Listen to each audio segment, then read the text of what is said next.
Straight from New Jersey, it's the SNL Nerds, a show where two comics from New Jersey nerd out about Saturday Night Live. I'm your co-host, Darren Patterson.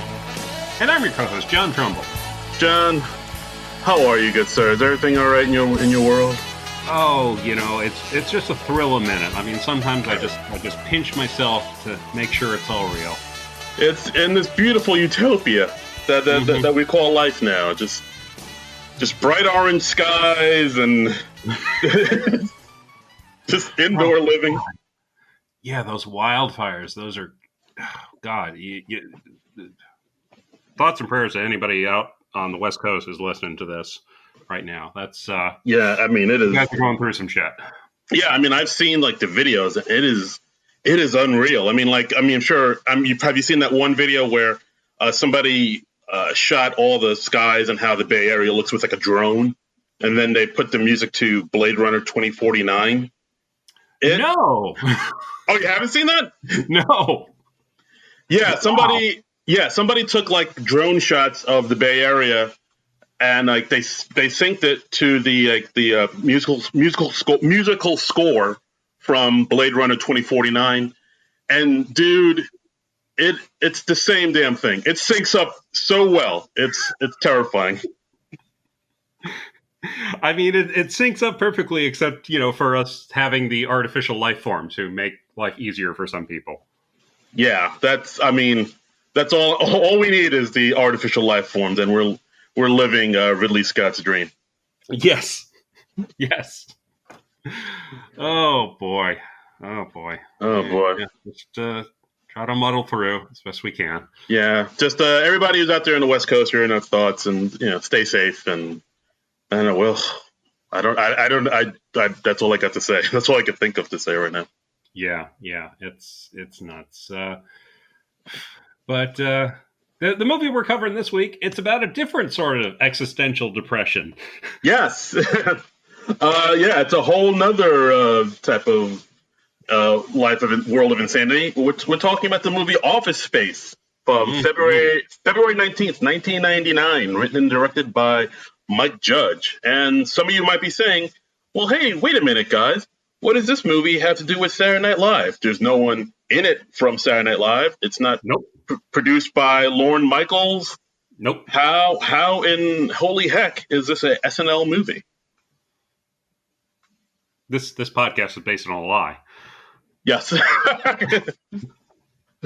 I'm sorry. I was supposed to come in with the explanation there, I bet. Oh yeah. So we should have practiced this, but yeah. Well, tell them how is this an SNL movie technically? Well, Mike Judge, I don't know how much this is remembered these days. Mike Judge did a number of animated shorts for SNL, and this movie started as a series of animated shorts called Milton, which was about Stephen Root's character in this movie, who's Milton, who's just this sort of put upon office worker. And they did, I'm not sure how many, like maybe 3 or 4. Do we have that data somewhere? I don't think we do. We'll just say a handful. But yeah, he created a short Milton. It was actually originally aired on a little show called Liquid Television back when MTV was cool. And then it aired on Night After Night with Alan Havey. I remember that show. Right? Remember that? That was like the late night Comedy Central show. Yeah. Yeah. It was tight. I mean, Liquid Television. Like, I was a huge fan of that show. I thought it was like Aeon Flux, The Max. Like that show. Like I fucking loved. Yeah. It was all the hip animation that they were doing in the 90s or late 80s, I guess. No, 90s is about right, I'd say. Okay, 90s. Let's say 90s. Yeah. And so then Mike Judge he created this short called Milton based on an office worker he talked to who was a kind of a, like I think every office has that one person who is a bit of an outcast in the office who kind of people don't really talk to that much, and but they're just there. And I think one day Mike Judge, he just talked to this office worker because he was bored, and it's like, hey, what's going? And then he just went off on this tangent about how he's gonna I'm gonna quit if they move my desk again, and very disgruntled worker. And based on his interactions with that guy, he made this short Milton. And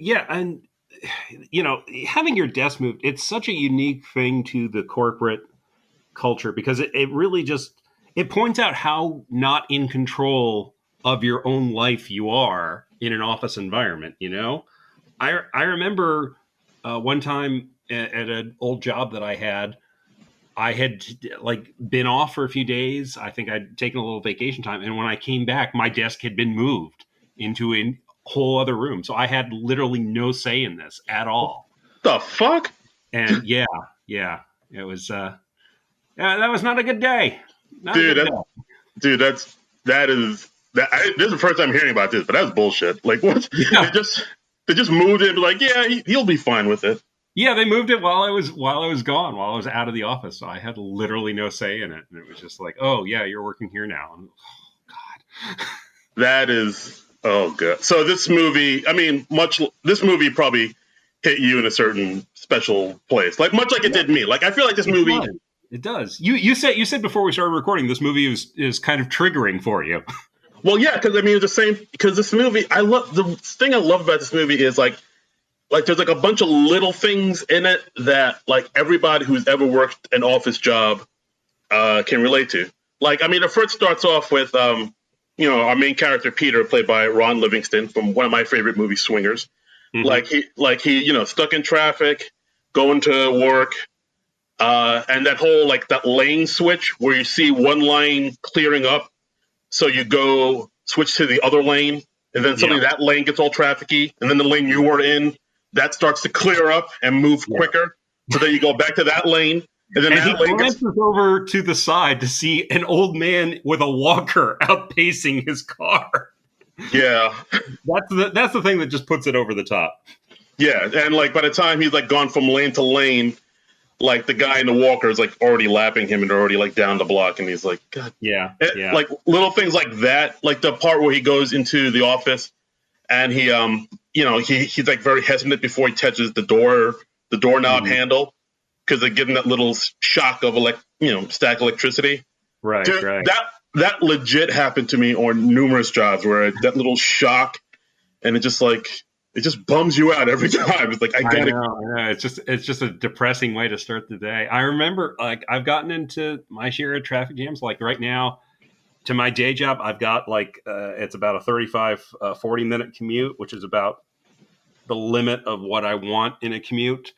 I used to have a couple jobs that were literally 3 miles from my apartment, but I would still have to allow at least a half hour to get to work because it was a very busy street. There were like a couple schools along the route I took, and people would like be dropping off their kids at school. So I would get into traffic jams, Jam. Wow.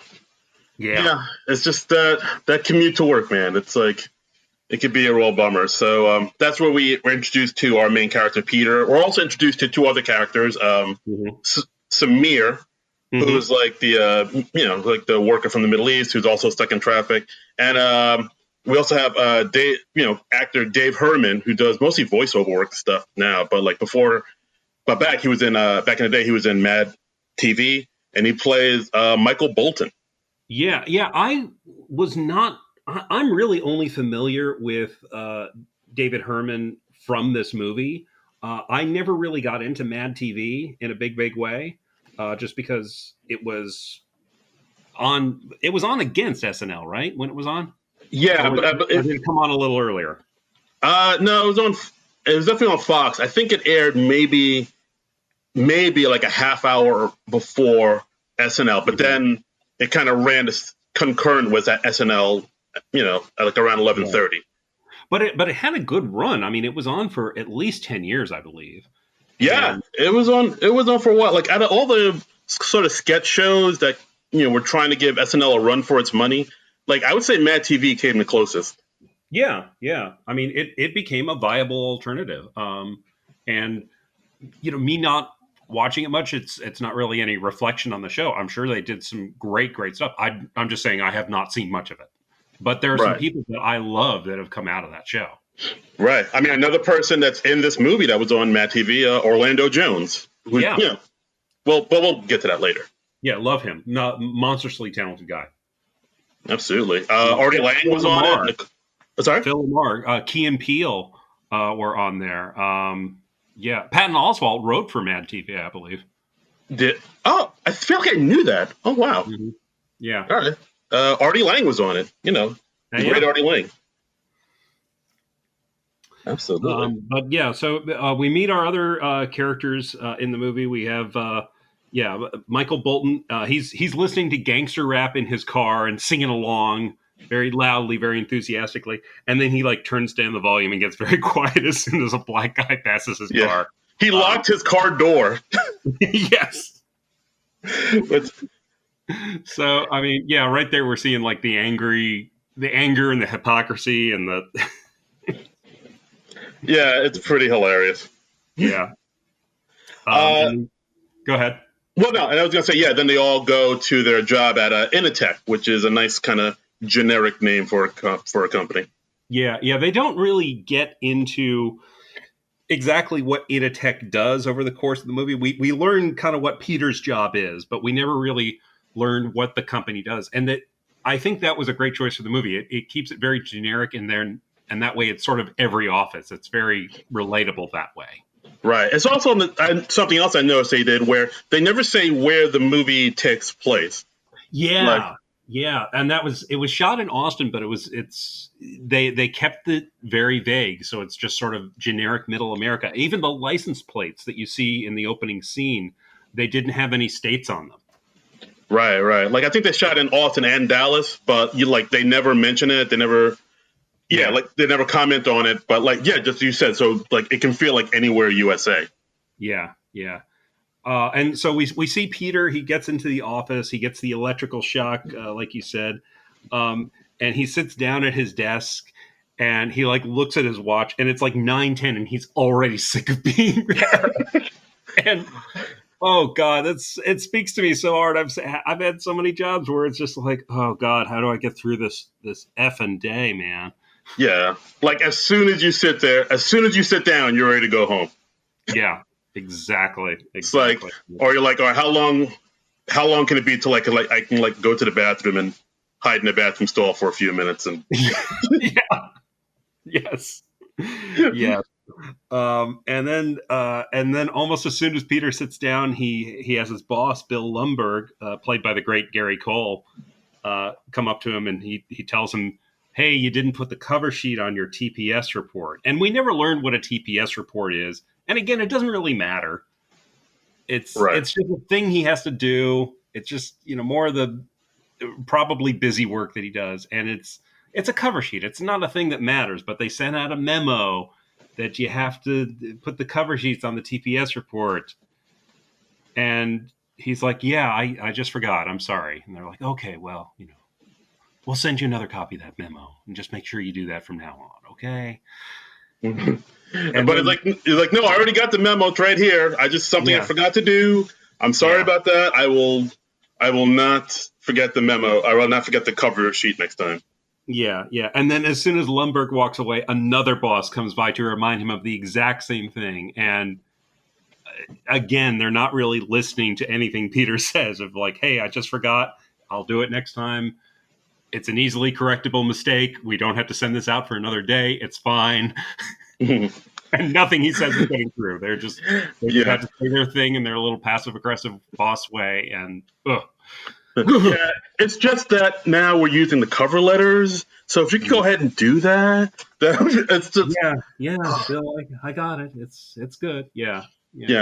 Sometimes the supervisor, they can kind of belabor the point and keep telling you that same thing over and over and over. Yeah. I mean, I just love the way like Gary Cole and the other actor that plays the other boss, Dom. Mm-hmm. I love how they just play the boss. Because, when you think of the stereotypical office boss, you think of, like a man screaming at his employees, all angry. Usually it's like somebody balding, middle-aged, just like a tyrant. But with these bosses, in the movie, they're more like, a lot of passive-aggressive stuff, and they're trying... Yeah. It sounds like they're being nice, like the tone is nice, but the way they're, there's kind of the way they're saying what they're saying. It's a lot more like, annoying and aggravating, which is a lot more worse than a screaming boss, I think. Yeah, they're bending over backwards to be pleasant. They're like, oh, so if you can just do it that way from now on, okay? And yeah, and it almost drives you more crazy. You almost wish they'd yell at you instead. But Yeah, it's there's just again that's like another thing that they have in this movie. That's like that office thing that just like kind of grates at you as day in day out. Like one of the like somebody in the office, an employee says, "Oh, it looks like somebody has a case of the Mondays." I yeah. mean, like, God damn it! I hate that Oh so yeah, much. the faux cheery person. And of course, like the piece of equipment in the office that never works right, whether it be like a printer or a fax machine, like there's always a problem with it. It says Yeah. paper jam when there is no paper jam. Yeah. It's so relatable. It's so relatable. I've been at war with a few printers in some of my offices. I remember in one of my office jobs, like one of the other people like went to me when they were having trouble with the printer, and they were like, well, can you fix it? And I was like, no, because that's not my job. I took the time to fix it when I was having trouble with it, and I learned how to fix it. You should do the same thing. But you fixed it the last time, so you could fix it again. Fix it. Yeah. No, I'm not getting toner all over my pants for you. No. I'm not. I'm not a printer repairman. I'm just here to collate. Yeah. Oh, So we meet some other characters in the office. We meet Stephen Root as Milton, who is, like you said, he was the put upon guy in the office. He was in the original animated Mike Judge shorts. Michael Bolton, we find out he's a real angry guy. He's got a real problem because he shares the name with, in his words, a no talent ass clown. yeah, which it's a hilarious term that I think it's kind of in the lexicon now. Just I don't remember ever hearing the term ass clown until this movie.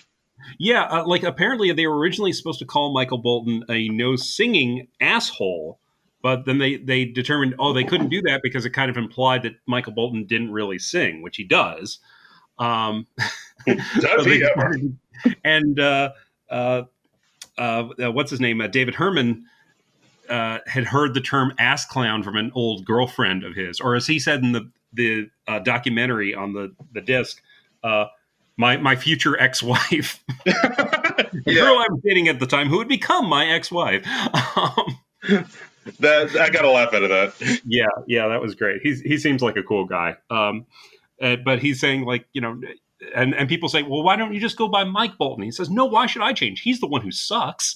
And this is like 1999. This is before like Jack Sparrow, Mike Bolton, who's worked with the Lonely Island. This is when he was like still long hair and time, love, and tenderness. Yeah, and he's just like, when a man loves a woman, that Michael Bolton. Wow, is Michael Bolton online with us right now? Who is that? Yes, he is. That was beautiful. But yeah, like he hates it. I mean, he hates that. Like as soon as people hear his name, people are like, "Oh, are you related to the singer Mike Bolton?" It's like, no, I just. So I mean, instantly, it's a conversation he has to have, like probably every day of his life. As soon as somebody hears his full name, like I'm so sick of it, and all the more so because he hates him as a musician. Yeah, no, like I remember, like back in grade school, like I knew a kid in my class, like it was like third or fourth grade. I knew a kid whose, official government name was Elvis. Like his first name was Elvis, and like as soon as you hear it, of course you can't help but be like, oh, hunka hunka burning love jokes, and like I'm sure at some point he was just like, I'm tired of this. And I also, Well, see, I would have gone the other way. I just would pepper that guy with Elvis Costello references. Ooh, but that's me. He would appreciate that, actually. Yeah. And I also knew like somebody, like a friend of mine from college. Her name was like Jackie Riberiano, and she married a guy named Alan Chan. So of course her name became Mrs. Jackie Chan. Like for real. That is true love when you take a name like that. Yeah. I mean, she could have kept her own name. She could have, but yeah, it's like no, I love this man, and I will be Jackie Chan for this fella. Yeah, now I have to have fights where I like dive through ladders and stuff and fall off building. Hey, Love makes you do strange things. Exactly. Peter, he's starting to lose it. He's only like 15 minutes into his workday, but he gets Michael and Samir, and they go out to Chachki's, which is the local gimmick restaurant that's just right outside their office complex. And it's like a TGI Fridays where they got a whole lot of crap on the walls. Yeah, and the people that work there wear like suspenders with flair, as they call them, but they're just like buttons and doodads all over them. And I love how the movie just paints this as just like another corporate conformity thing, because it's supposed to be like this fun thing to show your individuality, but like if you're requiring people to do it, it ceases to become that, Right. Like they do this later, but the Joanne, who's like the waitress at Chotki's, played by Jennifer Aniston, she has to talk with. I'm sorry? I've heard of her. She's done some things. Some things. She has to talk to her boss, Stan, played by Mike Judge. And then her boss, Stan, is like saying, hey, I see you only have 15 pieces of flair. And, we just encourage you to wear more flair to, like, express yourself and, express yourself. And then she's like, all right, so you want me to wear more flair? And he's like, you're just not getting it. 15 is the minimum, but we encourage you to wear more. So she's like, so you want me to wear more flair? And like, he won't say it, but he wants you to want to wear more flair. And like, see, that's a thing I don't get about like so many jobs or like office drone type jobs or jobs where it's not your dream. Like the bosses, they always have this weird expectation of you should be more enthusiastic about the job and be like, hey, I'm excited to be here. And I remember like during one early AM meeting at one job or another, and I'm not ever going to say what job this was, or what jobs these were. I remember my boss saying like, hey, we're all here for the same reason. And I had to restrain myself from saying, oh, you mean everyone's here to help me pay my rent? Cool. Then why am I having so much trouble doing it if all you are here? And, I was like, I'm not here because I believe in this company. I'm here because I need money to pay my bills. It's so weird. Like, it's like when a company, they don't give you any motivation to love coming to the job, but they want you to love coming to the job, but they don't want to like pay you or give you any incentive to love coming to the job. It's just Like I remember this was another job. Like they were like, hey, we want to raise employee morale, so we're gonna have a food truck come out during lunch. And I was like, I would rather you just spent that money and gave us raises. Give us something that will actively make our life better. A food truck is fun for a day, but you want to raise employee morale, pay us better. No. How about some hot dogs? Yeah. But but you get us ice cream sundae. Yeah, we could give you money, but how about just some diabetes instead? Yeah. But Peter, we find out he's really dispirited at his job. He asks Michael and Samir, he's like, what if we're still doing this when we're 50? And these are guys who are maybe pushing 30. They got these jobs probably right out of college. And so they're probably around 28 or so. And they're just like, oh God. And they're just seeing the road ahead and, what are we going to do? Yeah, they're having that midlife crisis in their mid-20s or mid to late 20s, rather. Yeah. And Peter, he is obsessed with a cute girl at the restaurant Chotchki's, Joanna, played by Jennifer Aniston. He's obsessed with her because, she looks like 1999 Jennifer Aniston. Hey now. Ain't nothing wrong with that. So that's, but he's too scared or repressed or whatever to approach her and engage her as a human being. And he's also got this girlfriend, Anne, who we hear about, and he's seeing an occupational hypnotherapist with her because they're having some relationship issues. Right. He thinks that his girlfriend, Anne, might be cheating on him. And every time he says that, everyone says like, yeah, I have that feeling too. And he's like, what's that mean? It's like, Yeah. And there's a great joke that I had forgotten about when Peter is talking up the qualifications of this hypnotherapist. He says he did help Anne lose weight, and one of his friends says, "Peter, she's anorexic," and Peter just goes, "Yeah, he's really good." And that is such a clever, such a dark joke. I had totally forgotten about that. That's wow. Yeah, that one goes by really quickly, but when you think about it, like, wow, that's really fucked up. Yeah, that's just, but it's such a wonderfully constructed joke. I loved that. And they're also having problems at the office because they're bringing in this efficiency expert to interview everybody in the office and just determine like where they can cut some jobs. The rumors are that there are going to be layoffs happening or some firings happening. Right, they bring in consultants, and I think one of their other coworkers, Tom, he's like really upset because he says, "Oh, they're saying they're bringing in these consultants to help out with the office, but that just means they're going to be downsizing, and then they're going to have to bring you in, and you're basically going to have to be interviewing for the job you already have, and like have to like justify why you're there, and that's fucked up." Yeah, you have to like prove your worth, prove like, hey, I'm doing this job, and my job is necessary, and nerve-wracking thing, and that's a thing that I think it probably started sometime in the 90s when they started bringing in efficiency experts and stuff like that. I don't think I've ever had a job where they had that sort of thing, but God, that sounds like a nightmare. Yeah, it's it ain't. I mean, I don't. Did I have something like that? I might have. I probably blocked it out if I did, but yeah, it was too traumatic. Yeah, this is going to be half podcast, half therapy session if you haven't figured it out. Yeah, we got issues.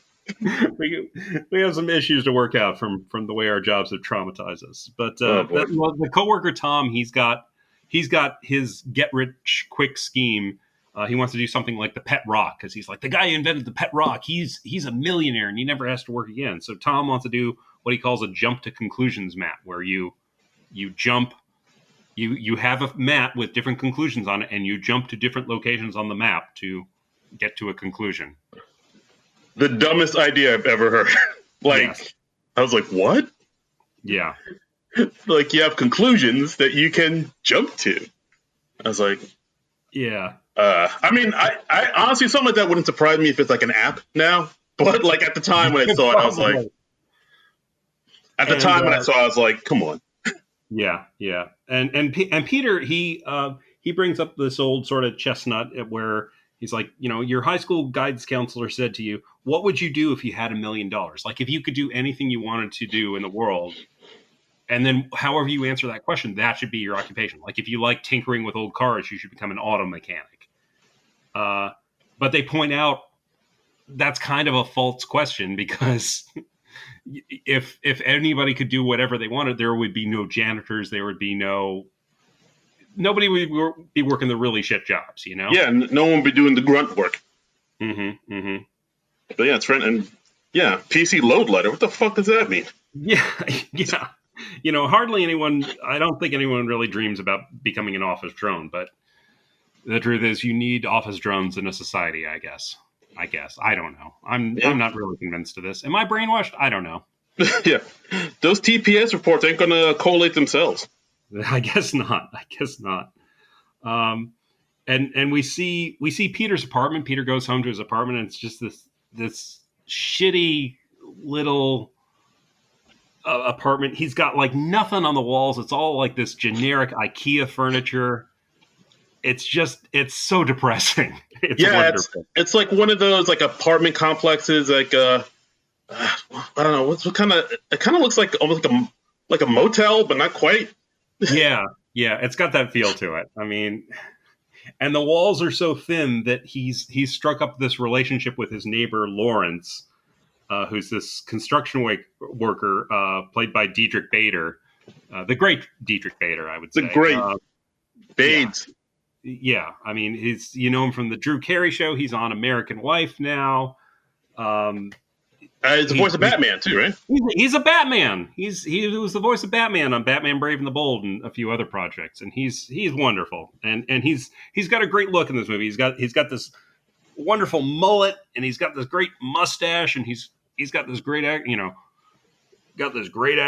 And Peter asks him like, what would you do if you had $1 million? And Lawrence just says with utter sincerity, he's like, I tell you what I'd do. 2 chicks at the same time. And I like how Peter giggled at that, but then Yeah. Lawrence is not laughing. Like, he's dead serious. He would totally do that. Yeah. And he's like, well, you don't need $1 million to make that happen. He's like, yeah, but I think the type of chicks that would sleep with a guy like me, I can make that happen. Yeah. And I follow Diedrich Bader on Twitter, and he's a funny guy, an interesting guy to follow. And somebody asked him once, it was like, hey, you probably have $1 million from your various acting gigs. Have you ever made that happen in real life? And he's like, no, I've never made that happen in real life. Damn it! So if he can't make it happen, what help is there for the rest of us? Well, I believe he's been happily married for quite some time in real life. So Okay. I don't know how much he's been trying to make that happen, but all right, that makes sense. but I thought it was very funny. Okay. So also with his character, something I found out, like how Milton was based off a real life character from Mike Judge's life. So was the character of Lawrence. According to Wikipedia, when he had a neighbor who was an auto mechanic, and not only did the auto mechanic make more money, but he had flexible work hours. And according to Mike, he just seemed to be more content with his life and his job than Mike Judge was, than he was. So and this is like when Mike Judge was working as an engineer.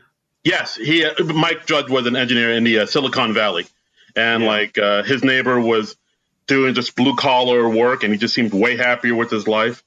And so Mike was like, "Oh, I should base this Lawrence character on you." Yeah. Some of those, what we think of as blue collar type jobs, they do pretty well for themselves. Like, I've known guys that are plumbers that they get a lot of money, man. One guy like a nice house like right by a lake, and I'm just like, I don't have a nice house by a lake. That doesn't even seem like a possibility for me. What the fuck am I doing wrong in my life? Yeah, I mean, dude, like plumbers, garbage men, like auto mechanics, we need them, and it's a job that's not going to go away anytime soon, and like they make so much money. They can do all right for themselves. Yeah. You can do all right. But Lawrence, he asks Peter the question, like, what would you do with your life if you had $1 million? And Peter just says, I would do nothing. I would just sit at home and do nothing. And it's, yeah. So it's kind of like what we do now. Yeah, I mean, it just shows you where his head is at. He doesn't have a lot of ambition in his life, and his job has just kind of worn him down that much. Yeah, he just wants to just do nothing. And we see, like, when Peter's on the job, we see the sort of lengths he goes to avoid going the extra mile. He's asked to like work on Saturdays a lot, and Lawrence tells him, well, what you need to do is you need to sneak out early on Friday before they notice you're gone, then turn off your answering machine. Then they can't get in touch with you, and they can't ask you to come in on Saturday. Yeah, now like answering machines. What's that? Yeah, it's a very 1999 thing. It's a pre cell phone era. It's a pre-internet era. The plot of this movie would be very different with cell phones and the internet. Yeah, very much so. I mean, they also make a Y2K reference, but we'll get to that later. Yeah. We find out Peter describes his job. He's talking about updating software for the year 2000, the Y2K bug, where the year was 2 digits and to save space in the coding, and they had to make it a 4-digit year so that the computers didn't crash. And that was a big fear because people didn't really know what was going to happen. And it didn't really turn out to be a big thing, but right. I guess because they prepared for it well. But, yeah, we were off with that whole world ending thing. We were off by like 20 years. Yep. So, Yeah.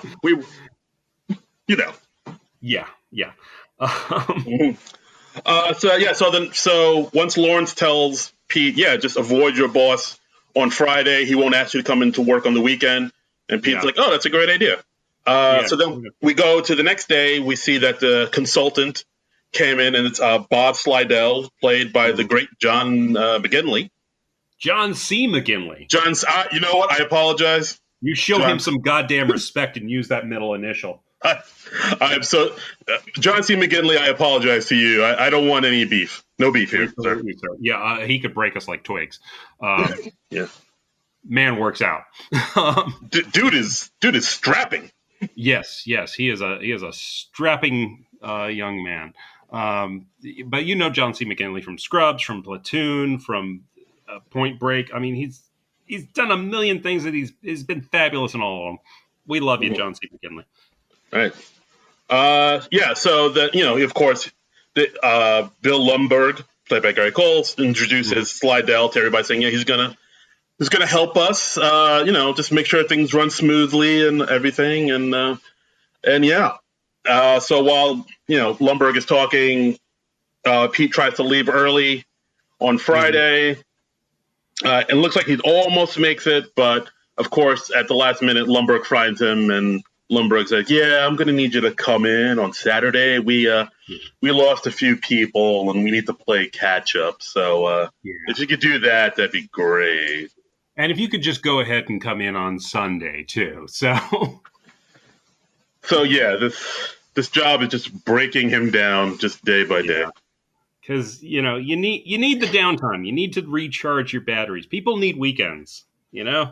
Yeah, and that's another thing too. Like, I mean, I've had to work on like weekdays or weekends rather, but then usually they're like, all right, well, if you work Saturday, Sunday, you could just take off Monday and Tuesday. But I don't know if you could. I mean, they haven't said in this movie if he's going to do that with this job, but part of me gets the impression that he's not, or they're not going to let him. No. I mean, I get the idea that he is just going to. He's expected to work at least 12 days straight through, without any sort of break. Yeah. And I mean, I'm working a non-traditional job schedule at my current day job. I have like Wednesdays off and Sundays off. And it's a weird thing when you don't have those 2 days off in a row. You don't get to recharge as much. Yeah, it's messed up. So I mean, we see Pete, he's like, of course he agrees to work the weekend just because he doesn't like confrontation and he's a, bit of a pushover. Then we go into the next scene. Different word in this movie. I was trying to be PC here. Yeah. So the next scene, it's Pete and his girlfriend Anna, played by Ellie Wentworth. They're at the hypnotherapist, and he's basically telling the hypnotherapist, like pretty much every day, like ever since I started this job, like every day has been the worst day of my life, and it's just dragging me down, and like it's just a really terrible feeling to have. I've had this feeling too, where you hate the job that you're at, but at the same time you're also afraid to lose it. Mm-hmm. Like you don't like going into this work every day, but at the same time, if they fire you, that's even worse. So it's like, yeah. Because I mean, if you're living like paycheck to paycheck, you don't have a lot of cushion to take care of yourself. You can't. Yeah. Wow, we're getting a lot out today. Wow, this is. We are. Did you recognize the hypnotherapist? Dr. Swanson. He was familiar. Was he? He was familiar. Yeah, but I couldn't place him. It was Mike McShane, who he was on Whose Line Is It Anyway? The original British version. Yes. Okay. And he was really, really funny. Really funny improviser. He also played Friar Tuck in the Kevin Costner Robin Hood movie, Prince of Thieves. Oh, snap. Yeah. So Mike McShane, he was a great, great character actor. I believe he's unfortunately passed away, but I was so thrilled to see him the first time I saw this movie. It was always fun to see him pop up and stuff. Oh, wow. Yeah, I knew I recognized him somewhere, but yeah, great. Mm-hmm. Great Mike McShane. Go to YouTube, look up some Mike McShane clips from Whose Line Is It Anyway? You will not be sorry. Oh, man, the original Whose Line was so damn good. Yeah. And and it was more fun for me to watch because they mixed up the cast a bit more. Yeah, no, absolutely. It's really good stuff. So the hypnotherapist, he hypnotizes Peter just to kind of remove the stress from his life. Like Peter says, like, could you hypnotize me so I just think I've been fishing all day or something when I go into work? That's how much he hates his job. And the hypnotist hypnotized him just to kind of so that his job doesn't bother him so much. But then in the middle of the hypnosis session, he has a heart attack and dies. Yeah, I did not see it going in that direction. Yeah, and the hypnotherapist crashes down to the ground. Everyone's panicking, but Peter is still under the spell, and he's so blissed out. He doesn't that doesn't even affect him. He's just like, oh yeah, oh. Yeah, like he's in this deep state, this constant deep state of like relaxation and just mellowness. Yeah, and then it's and I guess the hypnotherapist just dies on him, which yeah. which is like, wow, all right.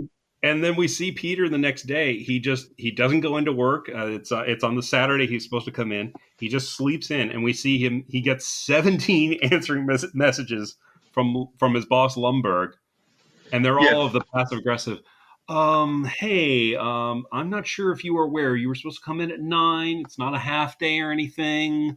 So just as soon as you can make it in, it's like, yeah.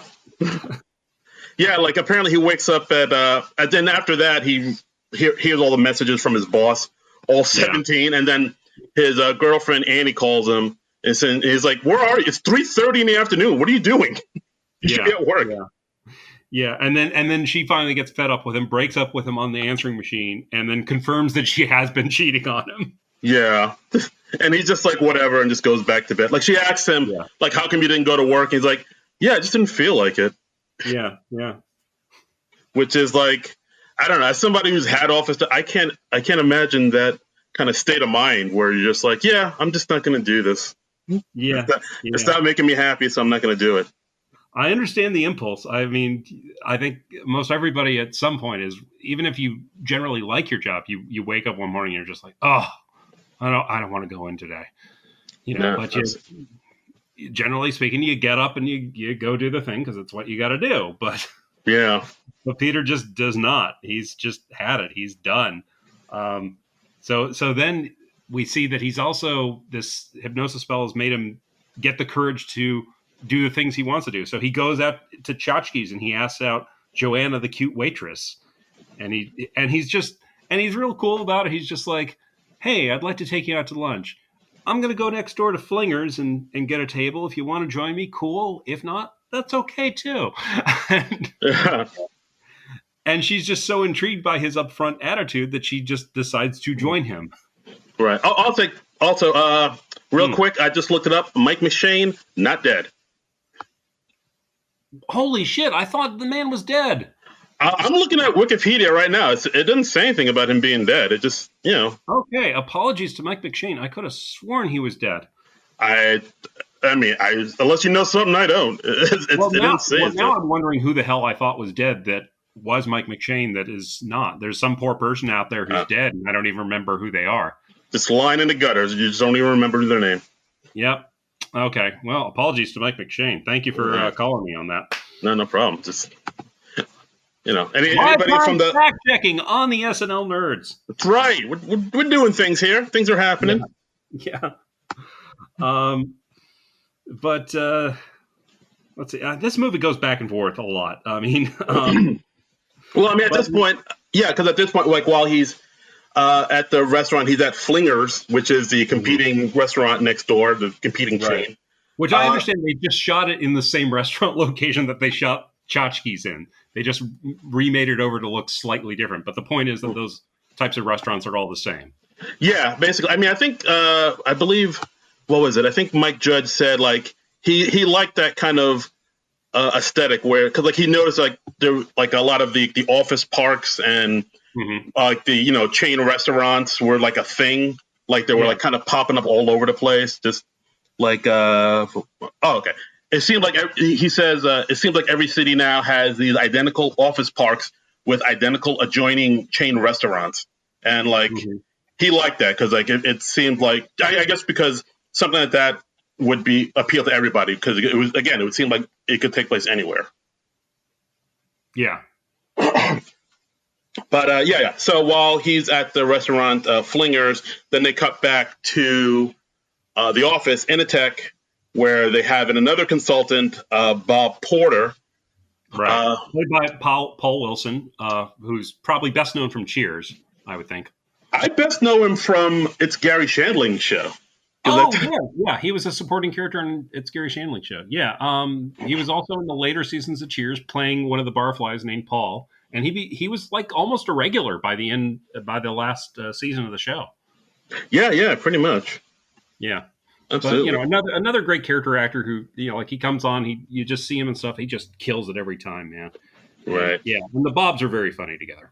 Yeah, so it's basically the Bobs talking, like Tom said, like they interview Tom, and like it's basically the Bobs talking to Tom saying, hey, so like what is it you exactly do here? What's your job? And then he explains it, and then they say, well, couldn't, this happen, or couldn't like somebody else do this for you?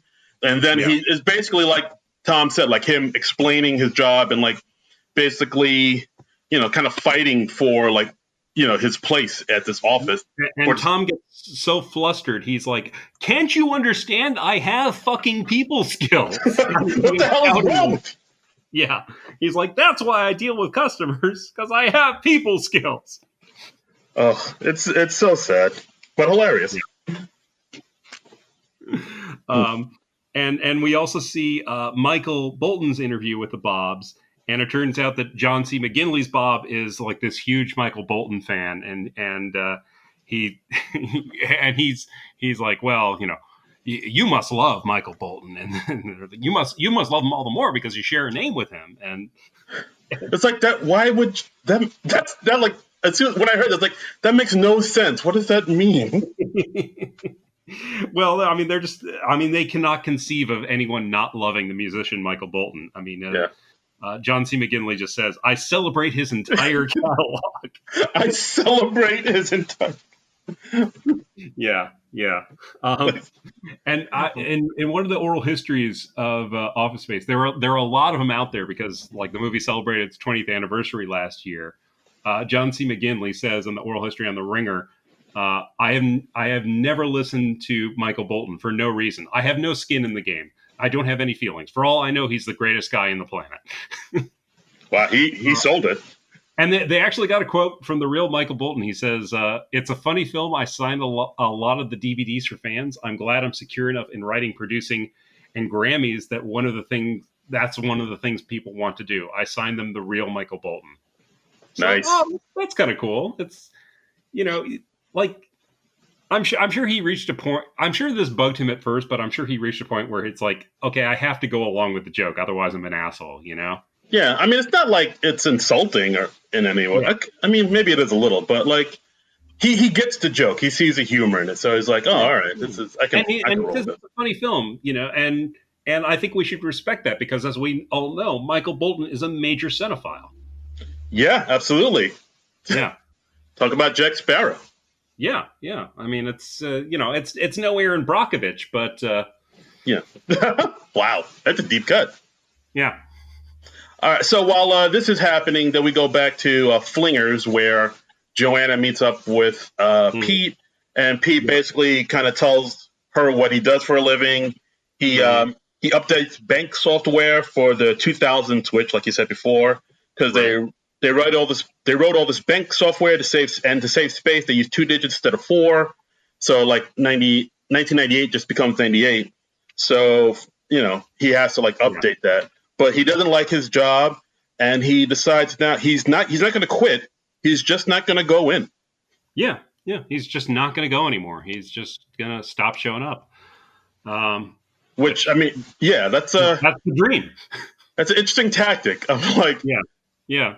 Well, it really fits in with his sort of. I mean, because Peter's got a lot of passive aggressive qualities too.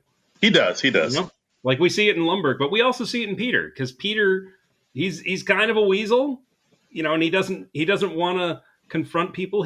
It's not until he's hypnotized that he has the guts to go up to Joanna and ask her out. Well, also he was in a relationship too. Yeah. That might have given him some pause. But he's like, I don't want to go. I don't enjoy my job. I don't want to go in and do that anymore. I want to just invite you over and watch Kung Fu on Channel 39. And that's when Joanna's really taken with him, because she's like, yeah, totally, I want to watch Kung Fu. Who knew the way to a woman's heart is through Kung Fu? Yeah, well, I mean, David Carradine. It's all the ladies love the David Carradine. I'm learning so much. That's just I should. Can I tell a quick David Carradine story? Oh, please. Okay. So my best friend Frankie, who I talked about on the podcast a few weeks ago, who unfortunately passed away about a month ago. He and I, we went out to a convention where David Carradine was appearing, and Frank, he was a real passionate fan about the stuff he loved, and he'd gotten a replica of the sword from Kill Bill. Oh shit! All right. Yeah. It was like I think it was a katana or something, and he was getting David Carradine to sign the sword, like sign it on. I can't remember if it was on the blade or if it was in the case or what. But David Carradine, and I was there, and I was going to take a picture of him signing the sword. And David Carradine, without saying anything, no prompting whatsoever, he takes the sword out, slips it out of the hilt a little bit, and just licks it. Wow! He licked the sword. There was genuine David Carradine DNA on the sword. Wow! And Frank and I were both like, oh, wow. And I was so surprised they could not, unfortunately, get a picture of David Carradine licking the sword. But he just did that. I don't even think he said anything after.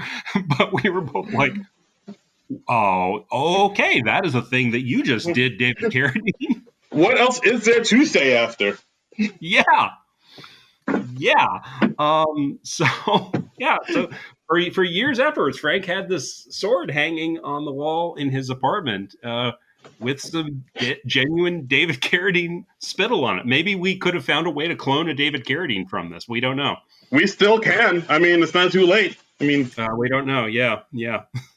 So if any, I don't know what the lifespan of that sort of DNA would be, but theoretically possible.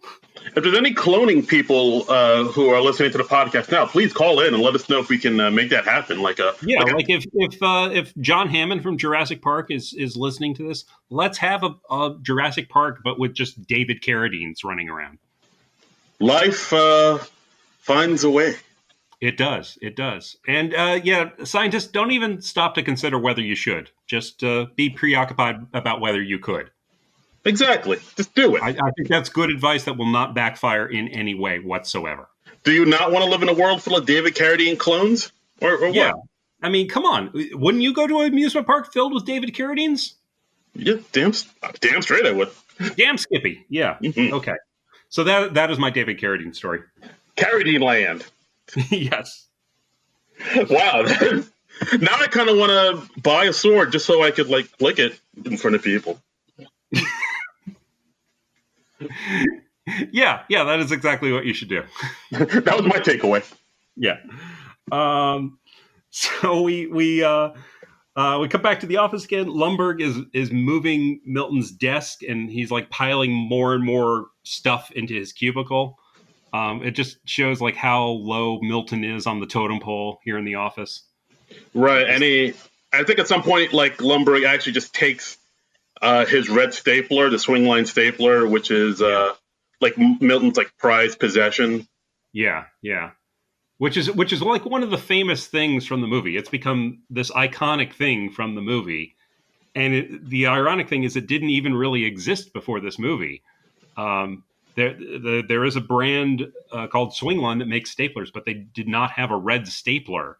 And Mike Judge, he just had the prop people paint it red because Mike Judge wanted a distinctive color for it, not just like a generic black stapler. And so many people went to the Swingline company to ask for red staplers. They started making red staplers. Right. I think I saw like the documentary of Mike Judge is talking about it. He said like people were calling Swingline for the red stapler like in a movie, and they were like, we don't make that stapler. And then I think what happened was people were selling like bootleg red staplers, on like eBay and stuff. Yeah. And like they were making money. So I think based on that, Swing Line was like, oh, we got to make red staplers now. So then they started making red staplers. Yeah. That's crazy. So I mean, you'll see people in offices to this day. They'll have red Swing Line staplers. That's their little talisman or whatever, or their little symbol of corporate rebellion. I like it. But Peter, he comes back into the office and he's on a high after his lunch with Joanna went so well, and he comes into the office to get his address book because he wants to save her number. Again, pre-cell phone era. Address book, what? His address book, and he has a number written down, and he wants to write it down in his address book. I mean, I gotta go get an address book. Huh? Do you remember having an address book? Yeah, I absolutely do. It was like the big thing. Yeah. It's like, I got to get my Rolodex. Yeah, I know. And it's it's just funny, the things that date movies that you don't expect. And so then Peter, he comes into his interview with the Bobs, and he's still in his like hypnotic haze thing, and he describes with like no BS what he does with his job and how much he slacks off. He's like, I come in 15 minutes late, I use the side door, and then when I sit at my desk, I just space out for about an hour. It looks like I'm working, but I'm really not. And I also space out for about an hour after lunch. I'd say in a given week, I only do about 15 minutes worth of work. And he explains, it's not that I'm lazy. I just don't care, because there's like no motivation for him. Like if he does his job really well, Inditex ships a few more units, but he doesn't see any profit from that. So why should he do more than the bare minimum? So. Right. And then he goes on to say, I have 8 bosses now. And like every time I make a mistake, I have 8 people telling me I made a mistake. So my only real motivation is to not be hassled by my bosses. Yes. and like that's motivating me. And the fear of losing my job motivates me. But that just only motivates me so much that like I'll work just hard enough not to get fired. And Mike, if that's not the mindset of me, and I mean most workers out there, I mean not at your current job. Not my current job. I love my current job. It's great. Yeah. But like in the past, when you were at those dumb, unsatisfying jobs, patooey. Yeah, spit on the ground. But the Bobs are just taken aback by how, I mean, because Peter's just being so upfront and so honest. And he's like, as he's leaving the meeting, he's just shaking hands. He's like, hey, good luck with your layoffs. I hope your firings go really well. And they're like, oh, all right. Thumbs up.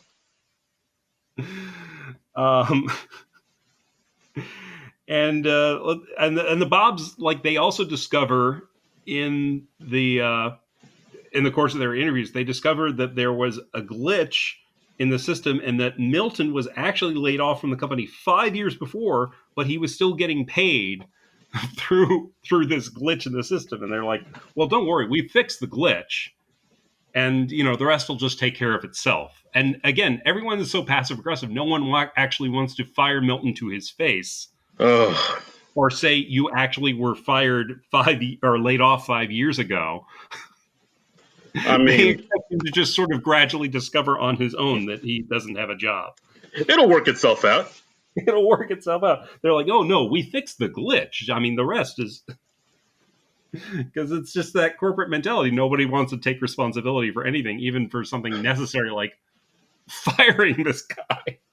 Again, just so many things that's like, wow, this brings back a lot of memories. I mean, it's just great satire, because it's reality, but just pushed a little bit into that.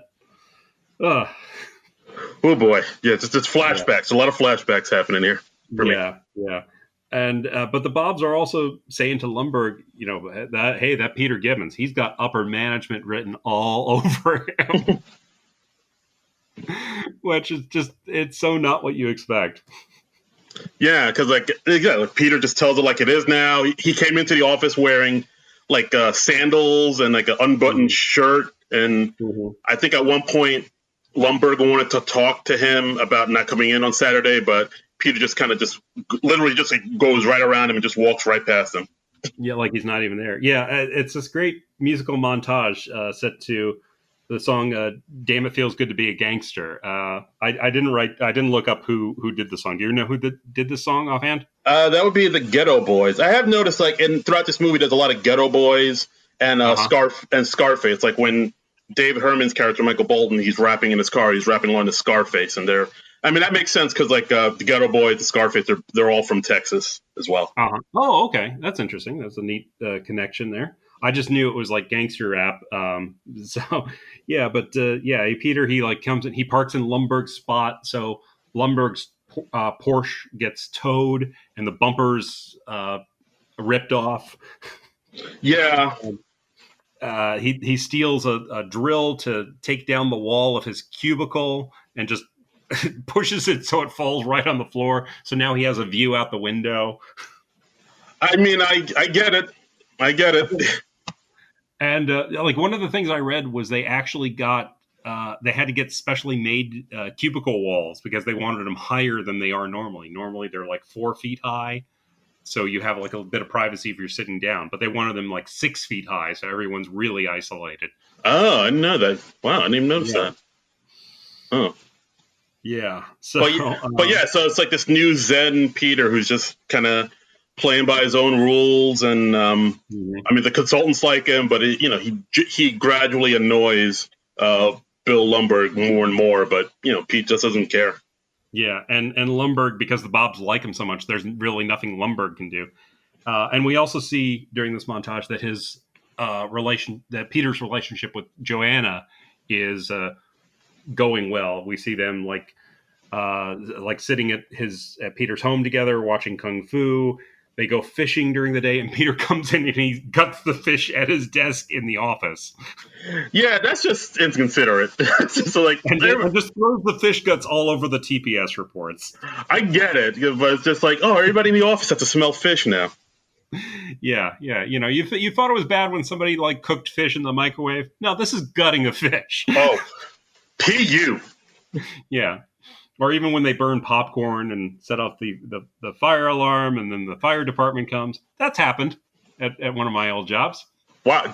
You have a lot of stories about your old jobs here, John. I do. Oh, boy. Oh, wow. All right. Oh, there's a lot of truths coming out. I know. So we're at the point now where Pete's at his cubicle, office, cubicle wall on the floor, papers everywhere, but he doesn't care because he's just at his computer playing Tetris. Mm-hmm. Lumbergh, he's kind of wants to reprimand him, saying, "Hey, you've been kind of, slacking off now." But Pete is like, "Yeah, whatever.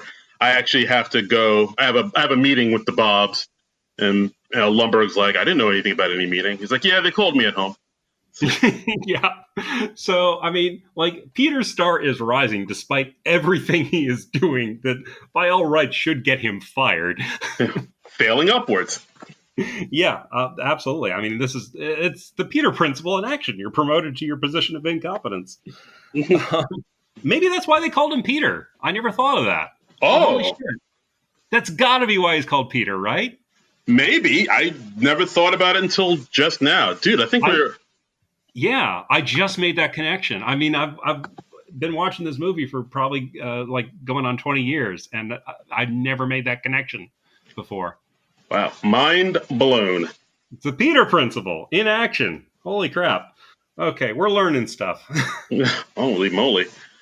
So he goes into the interview with the Bobs, and the Bobs let him know that there's going to be more layoffs. They're going to lay off Samir, his last name is Shamir Na'i Anajad. But of course, throughout the movie, no one can pronounce his last name. So one of the Bobs is like, all right, so we're going to fire Samir not going to work here anymore. Yeah. Apparently that was an improv by Paul Wilson. So nice. Paul Wilson there. Yeah. Oh. And of course, they let him know they're also going to fire Michael Bolton, and they let Pete know they're going to, they want to know how would he feel about giving him a higher position and having him work with like 4 other people underneath him and give him more money. Yeah, yeah, that's that's the dream. Yeah, and like he's just baffled. It's like, I've been slacking off and just doing what I want, and you want to give me more money? And Mm-hmm. Samir and Michael have been like, doing the right thing and working. You want to fire them? Really? Yeah, yeah. Even Peter can't believe it. But he feels enough obligation to his friends that he wants to give them a heads up, and it's like, hey, you're going to get fired. Um, and the Bobs, they also talk about like how there've been studies of like if you fire people on a Friday, they're less likely to make a scene. And yeah, that's got to be a real thing, right? oh, I'm 100% sure that is a real thing. Yeah, yeah. Oh well. Yeah. So many truths in this movie. The things I want to say right now, but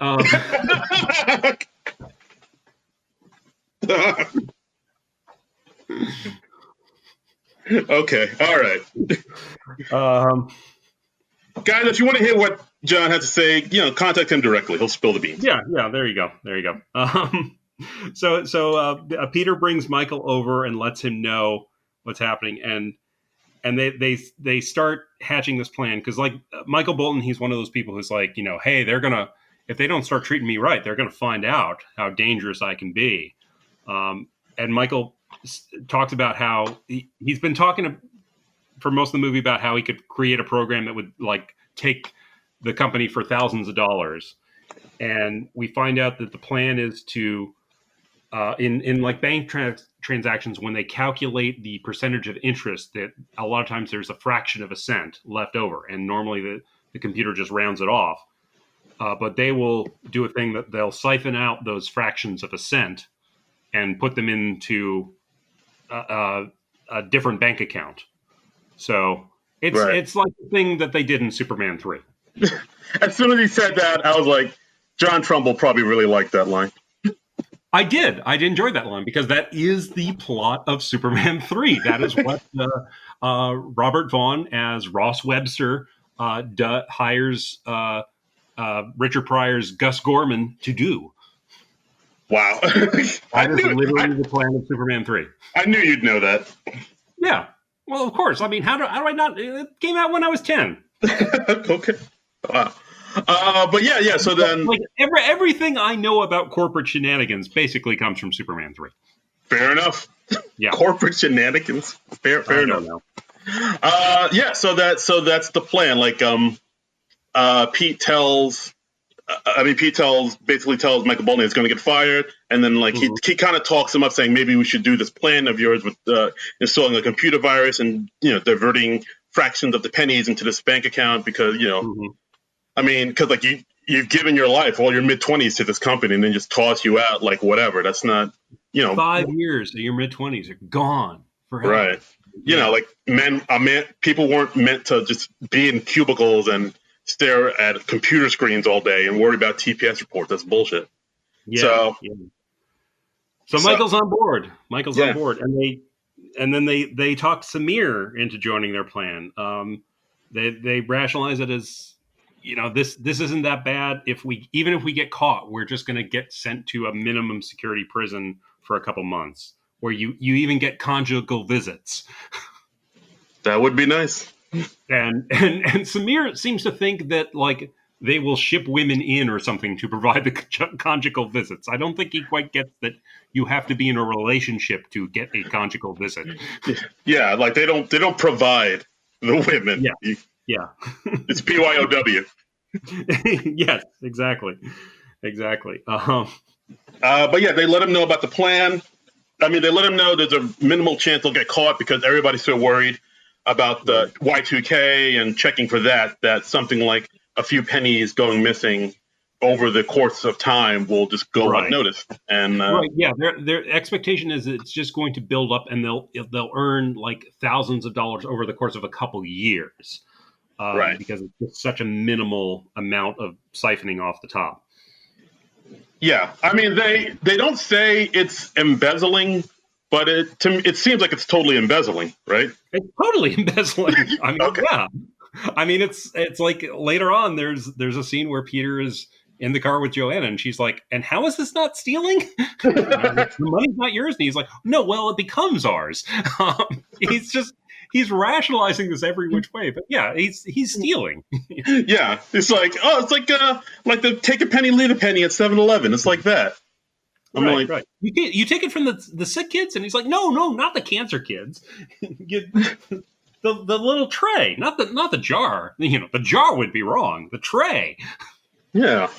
It's like I mean, like, why do you care? Because Initech is an evil, soulless company, like Right. tchotchkes. It's like they're a terrible company as well.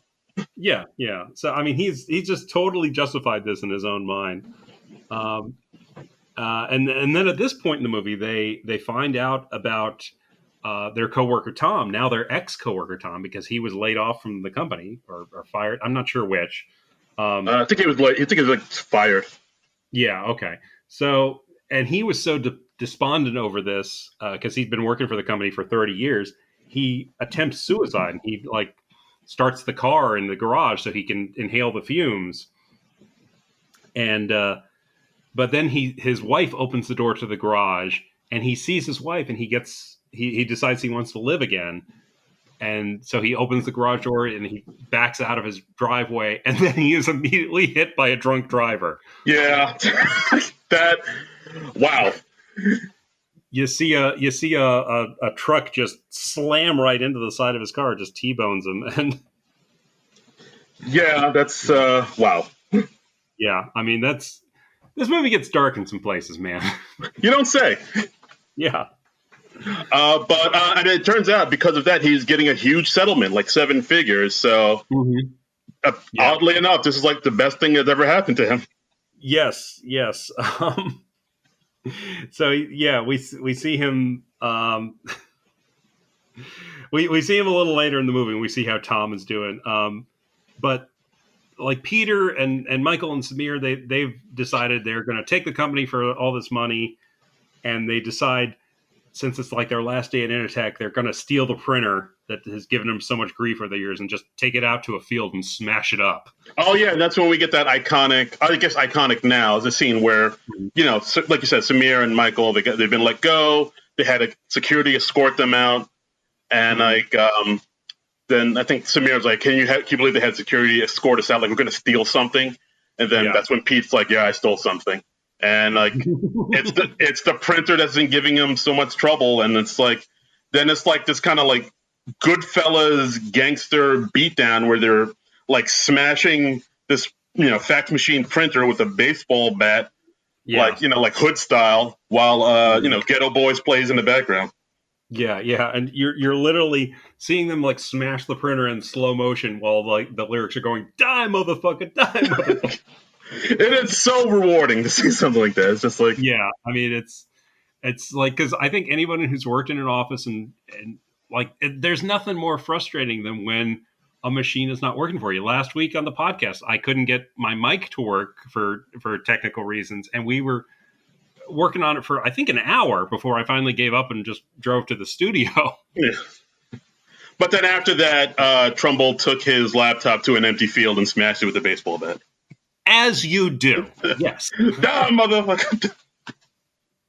No. I actually called up my IT guy, fixed it inside of 15 minutes. It was great. All right. Fine. Yeah. What a bring down the party. Yeah. Well, no. It was nice to have an easy solution to it.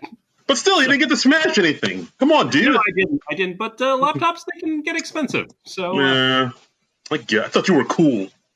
I am not. You would think after 2 years of doing this podcast with me, you would learn that I am not cool. But I'll never learn. But you'll never learn. I refuse. But we see the boys partying and they're getting drunk together, and Samir breakdances out of nowhere. Yeah, because I think that actor actually does have a background in like hip hop breakdancing. So, and I think Mike Judge found that out, and he's like, "Oh, could you do like a windmill or something?" And he did it. Yeah. I was like. And there's like no warning, no foreshadowing. He just suddenly just breakdances out of giddiness. It's pretty cool. Yeah. and even though the guys make a pledge like, oh, we're not going to tell any girlfriends or friends or relatives about this plan, we're going to keep this just among the three of us. The next scene is like Peter telling Joanna, he's like, oh, here's,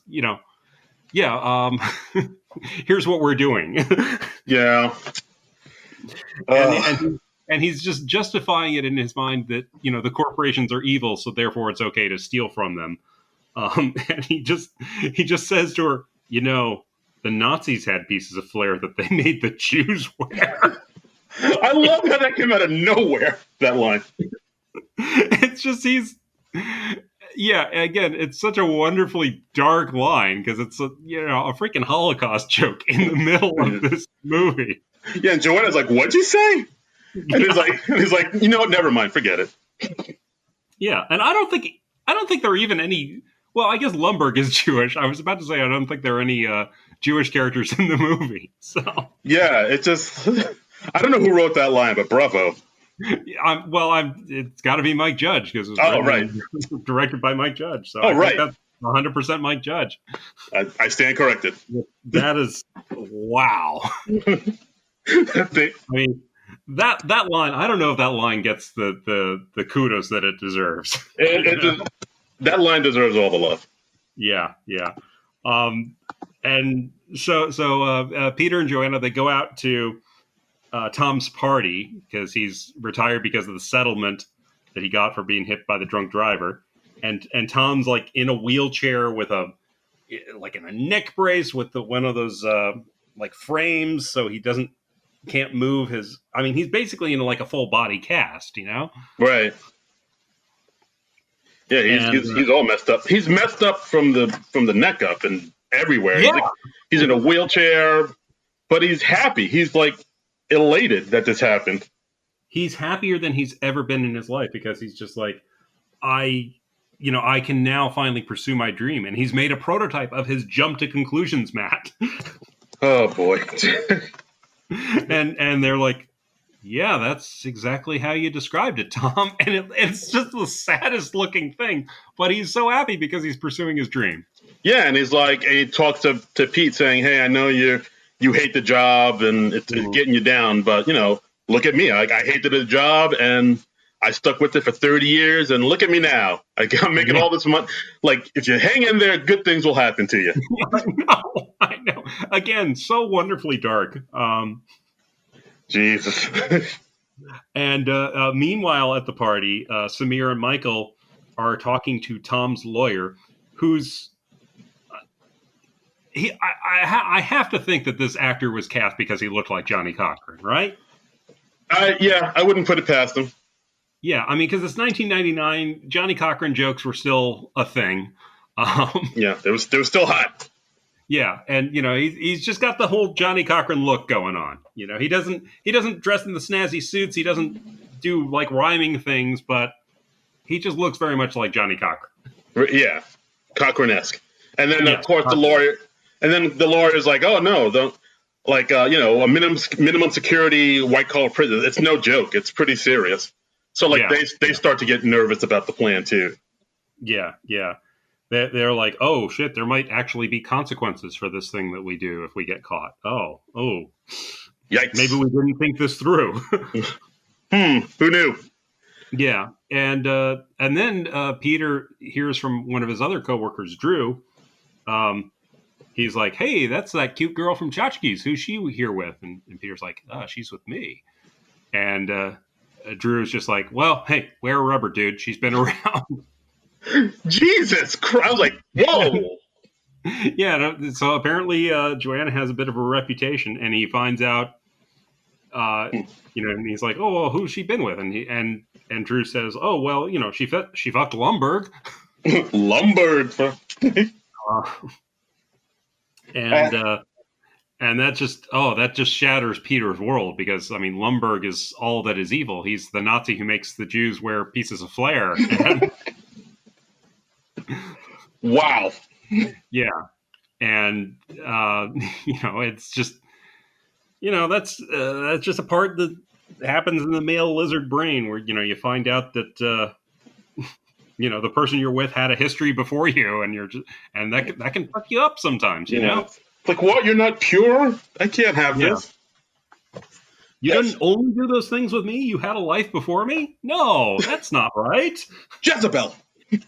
And he actually, because Peter is stupid, he's coming at her about this on their drive back from the party, and he's like, "Well, you fucked Lumberg, so."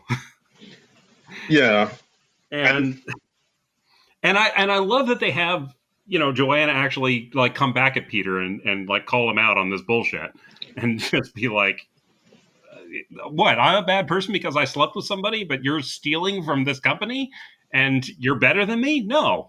Yeah, it gets real, and like they have a fight, and they kind of go their separate ways for a bit, and they break up. They break up. They break up. They break up basically, and I think after that, Pete has like a nightmare about Lumberg having a coitus with his lady. Yeah. You see Gary Cole with his glasses, shirt off, coffee cup in hand, with a woman's leg like resting on his shoulder, and he's thrusting away, and he's like, "Would you just move a little to your left?" Yeah, that's great. And he's still in that calm Lumberg. It's just so funny. And I'm really surprised there hasn't been any Office Space porn out. There might be, but like I have not investigated. I don't think that is a Google search I care to make, but hey, if you have made that search and that does something for you, God bless you. Go your own way. That's right. Just there has to be something like that, like Milton and Lumberg double. You know what? I'm not. God. Oh I'm sorry. God. I'm sorry. Oh. I'm sorry. God, I am traumatized. As soon as I said it, I immediately regret it. I take it right back. Oh. And now those images are in my head. Oh my God. Oh my God. I'd like to apologize to our listeners and to John Trumbull for that. Wow. Okay, let's just move on. All right, so the next day. Joanna at Tchotchkes. At this point, Joanna basically quits her job after her boss comes at her again about the flare, saying, "Hey, you only have 15 pieces of flare." Yeah, and she's basically saying, like, if you want me to wear more flare, make the minimum more than 15. Like, what are you doing here? Just if you want me to make if you want me to wear more flare, just say wear more flare.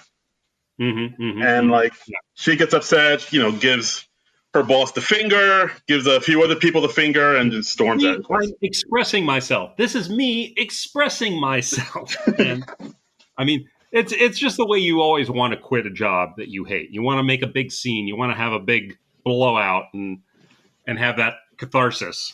Yeah, but that Jerry Maguire scene. Where you're just like, yeah. Who's coming with me? Yeah.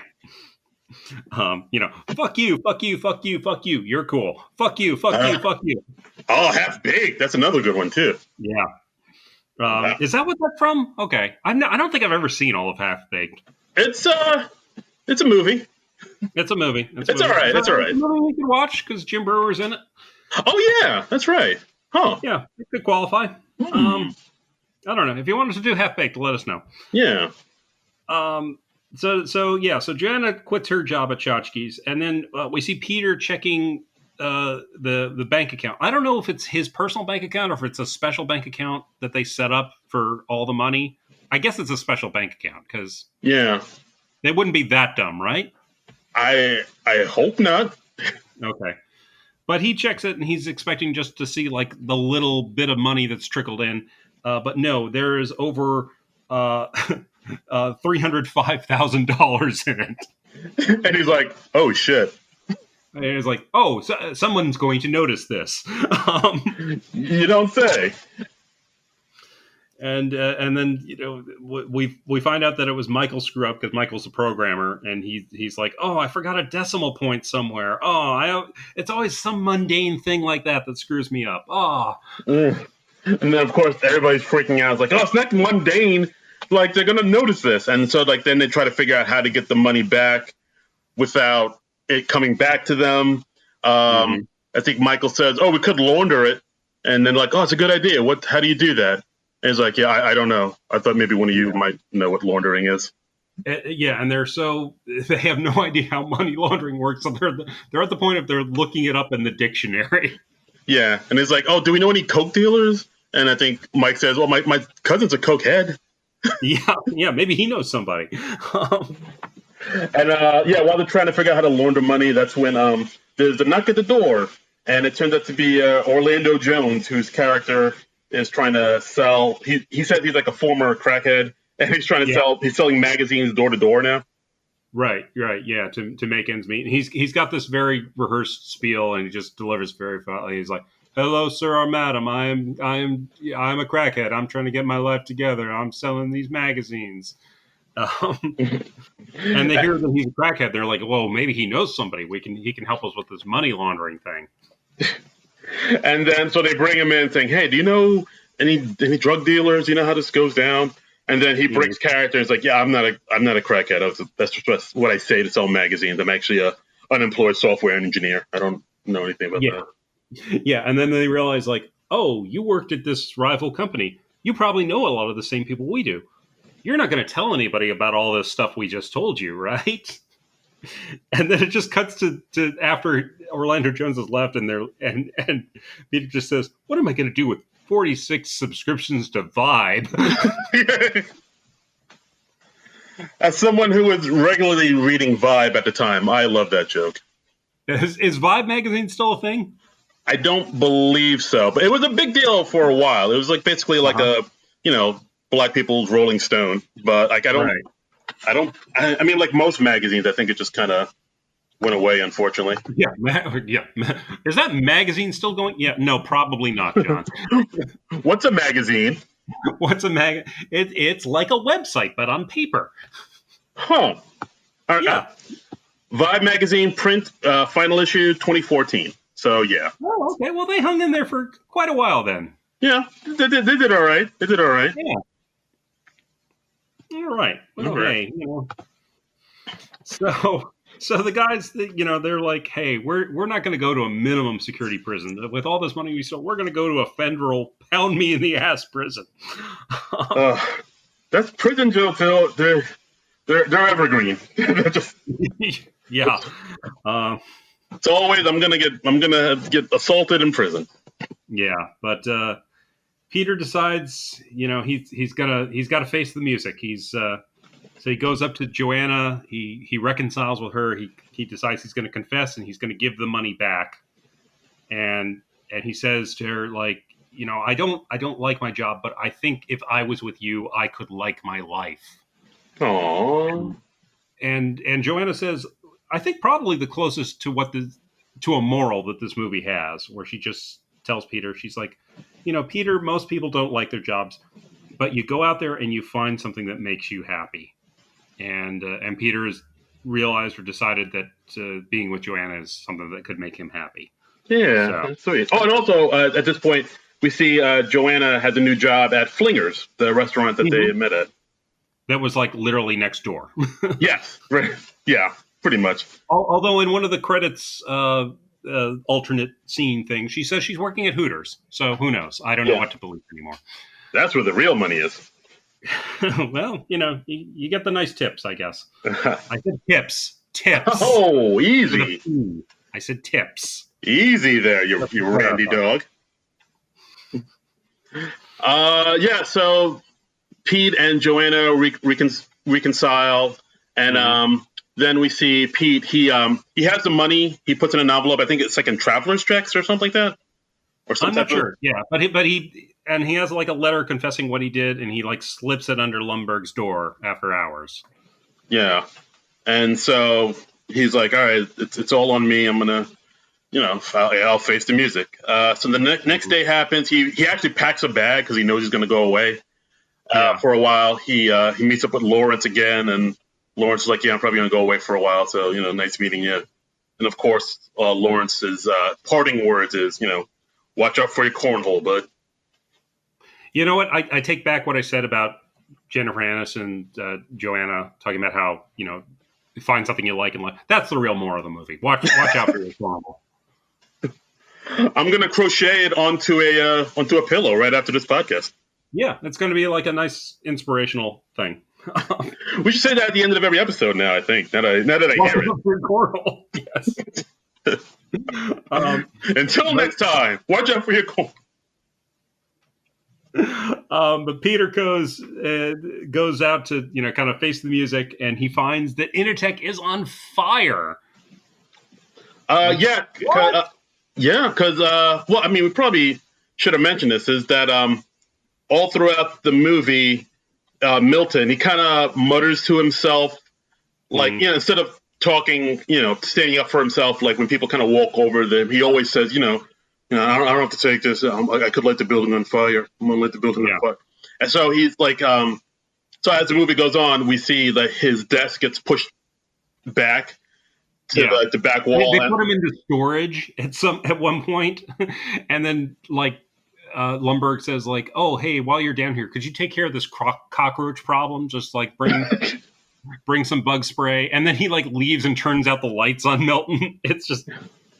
And he's like, and Milton's like, I could set the building on fire. Yeah. Wow.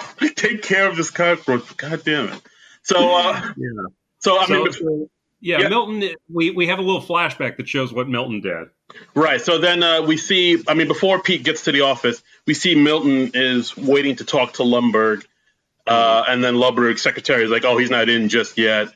And Milton's like, I just want to talk to him because I'm in the basement and I don't like it there. And then the receptionist is just kind of ignoring him, and then she leaves to do something else. And then we see Milton go into Lumbergh's office, and we see the envelope on the floor that Pete left. Yeah. And then we cut to Pete coming to the office, coming to Intertech, and seeing the whole thing up in smoke, up in flames. Yeah, yeah. And then we skip forward in time a little bit, and we see that Peter has a new job. He's now a construction worker along with Lawrence, and he's cleaning up the wreckage from the fire at Intertech. And he's like, hey, you know what? This isn't so bad. We got fresh air. We're outside. We're getting our exercise. Yeah, this is pretty good, right? Fucking A. Yeah, yeah. And Lawrence is like, yeah, this is pretty good.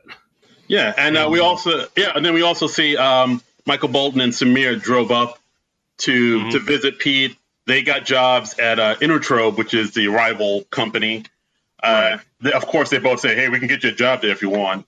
And Pete's like, no, I want nothing to do with that. Thanks anyway. Right. But Michael and Samir, they both landed on their feet. And because presumably the envelope that returning the money and confessing the crime went up in flame, they're in the clear. Nobody really knows what happened. So, yeah. So they're all good. Yeah. And so it looks like everything worked out. And then, of course, you cut to a scene where Milton is at a Mexican resort, and he's talking to somebody about, the margaritas. Like, oh, they're too salty. I don't think so. It's they insinuate that Milton set the fire and he took the money that Pete left in the envelope. Right. Do you think he retired to the same island that Winthorpe and Billy Ray Valentine retired to at the end of Trading Places? Looking good, Billy Ray. And feeling good. But it's funny that even in this paradise, this tropical paradise, Milton is still finding stuff to complain about. I mean, that's because that's just his character, Yeah, and of course he mutters to himself, I could put strychnine in the guacamole. Yeah, Mike Judge said, when he was talking to the real person who inspired the Milton character, he was like, yeah, you're not going to do this thing when they move your desk again. You just like complaining. So that's fair enough. That's what a lot of people do. We all know people at our jobs who like you said, just say, I'm going to do this. This company can't treat me like this, blah, blah, blah. Mm-hmm. And then they just go back to working behind the desk and don't do anything. Yeah. And that's the movie, Office Space. It was a movie that had a $10 million budget, And from what I've seen, like either it made like 10 million or 12 million. Like, but either way, when this movie came out, it was not a hit. No, they really flubbed the marketing of this movie. The trailer is on the DVD. The trailer's not really good. It doesn't really give you the feel of the movie. It's a tough movie to promote, I think. Yeah, like I think when they were talking about marketing, well, if you look at the cover and the movie poster, they have that guy that's like covered in Post-it notes. Yeah. And from what I read, like Mike Judge really hated that. Like that, it made no sense to the movie. It was like, well, according to Judge, he said people were like, "What is this? A big bird? A mummy? A beekeeper?" And and the tagline "Work sucks." It looked like an Office Depot ad, and I just hated it. I hated the trailers too, and the TV ads especially. Yeah. So, so the movie did not open big. It just did not do it. Apparently, when they released it on DVD, they compromised on the marketing and they added the character of Milton behind the Post-it note guy. But it's still bad. You know? Yeah, because the Post-it notes guy, it doesn't tell you anything about the movie. Like you look at it, and you're like, what is this? It does kind of look like you said, like an ad for Staples or Office Depot or something. And I remember they also had the studio had a man in a plexiglass cube that's supposed to look like a cubicle. I read about this. Yes, they had him in Times Square for 5 days, living in that plexiglass cubicle, and people would come visit him and talk to him for press events. And I'm going to tell you right now, I'm proud to say that I was one of those press people interviewing the guy in the cubicle when I wrote for my college newspaper. I talked to the guy in the plexiglass cube. Oh, holy crap! Is there footage of this? I don't think so. I believe all footage has been destroyed. Do you have a transcript of your interview with Times Square plexiglass cube guy? I might. I'll see if I can find it. But I didn't know what to ask him because it was a dude who had nothing to do with the movie. He was just living in this plexiglass cube just to promote the movie. So what do you ask a total stranger who has nothing to do with the movie? Like, hey, how's it going in there? Now, okay, was this before or after David Blaine did? Because David Blaine did something like that, right? Did he? He might have. He did a thing where he lived in a cube, suspended in air. I think this was after or before, rather. Okay. So David Blaine ripped off that trick from an Office Space promotion. Sounds about right. Sounds about right. Did the guy have a desk in the cube or a bed or what was he doing? He did have a desk. I remember that. It was set up like an office cubicle, but it was also had plexiglass around him. I don't know if he had a bed. I would assume he did. But he was just on the top of a roof of a building in Times Square, and we all be like, "Hey, so where do you pee in that thing?" And that was going to be my next question. So the marketing department really just didn't know how to market this at all, and the box office, box office kind of reflects that. I think it opened with 4 mil. Wait. Answer the pee question. Did he pee in the cube? Did he leave the cube to go pee? What was he doing? What was the situation there? I don't remember. Maybe there was a series of tubes involved. Oh, okay. See, so he peed into the internet. I think so. Okay. Yes. The internet is mostly runs on urine. I think we all know that. Yeah, no, it is a series of tubes, and people pee into it, and some people are into watching that, I guess. You can make a healthy living doing that. Yeah, along with the Lumbergh and Milton double teaming porn that probably exists or will exist soon now that we've given some sicko the idea. You're welcome, America.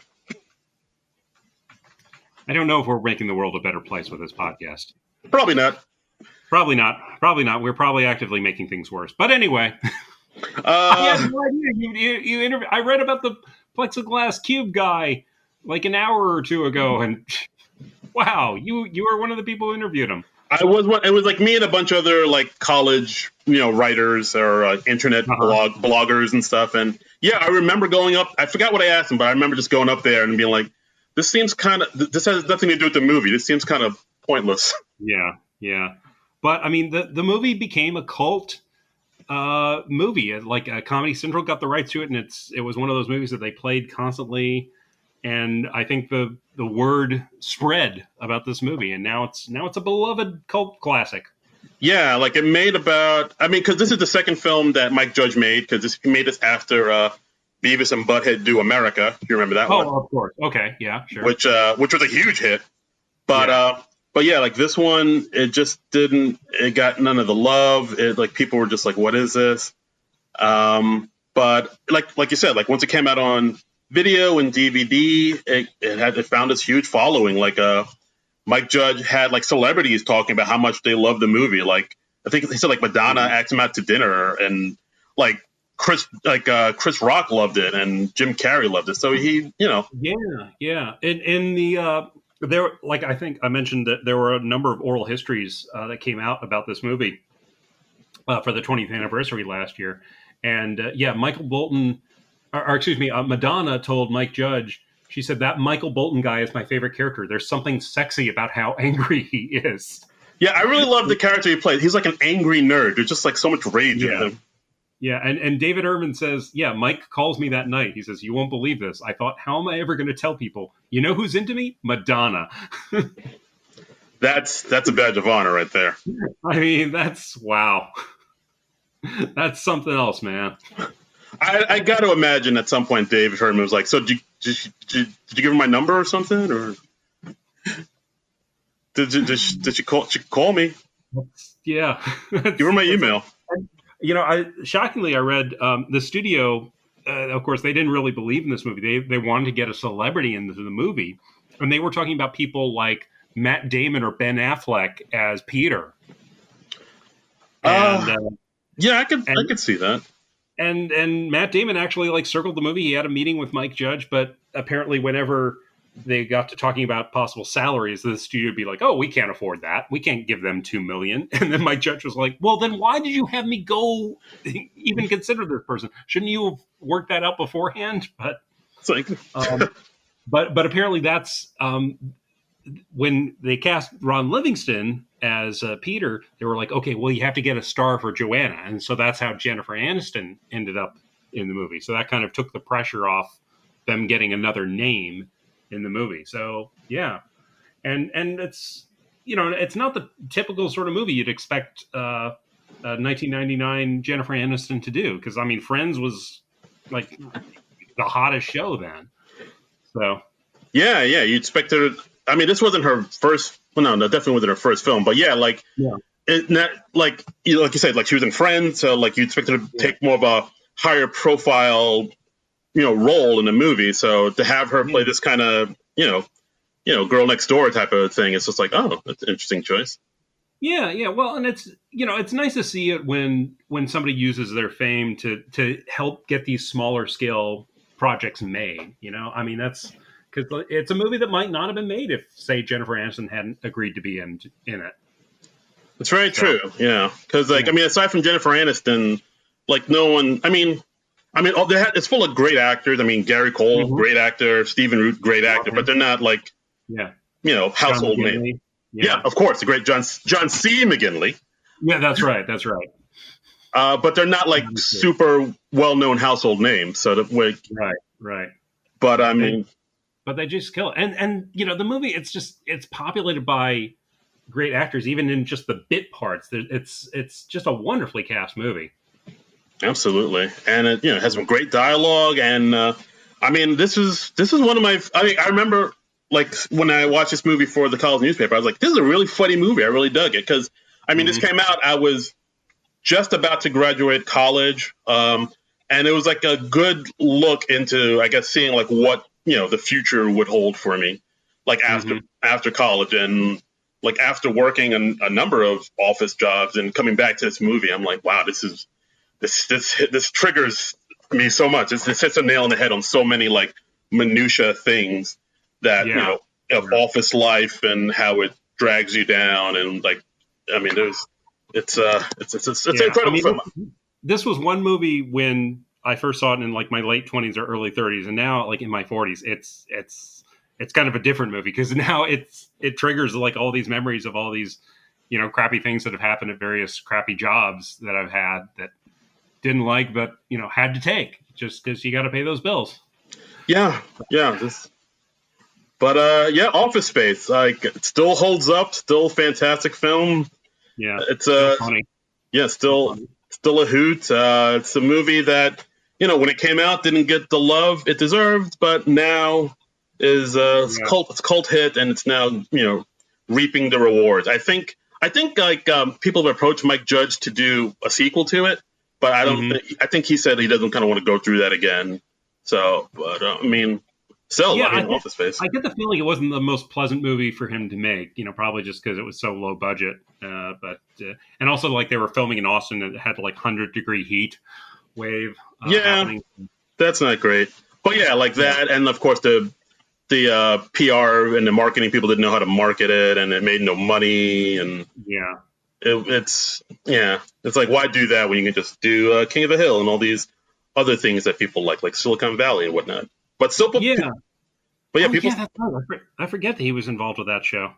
Yeah, King of the Hill, Silicon Valley, dude has had some hits. I mean, like, of course, after this, the next movie he did was Idiocracy, which was even a bigger, like, non-hit movie, but like now it's still. And that's a movie that's kind of been rediscovered as well. I mean, it's for all sorts of reasons, but oof.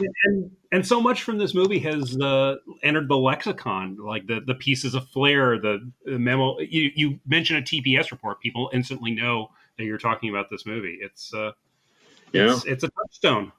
Yeah, red staplers, no telling ass clown. Yes, yeah. I mean, it's amazing, and it works beautifully, and it's a great one to watch if your job's ever getting you down. It really does give you some hope, give you some solace. So it's a good one to watch. Absolutely. And that's our take on Office Space. Oh wow, we've gone long on this one. We did.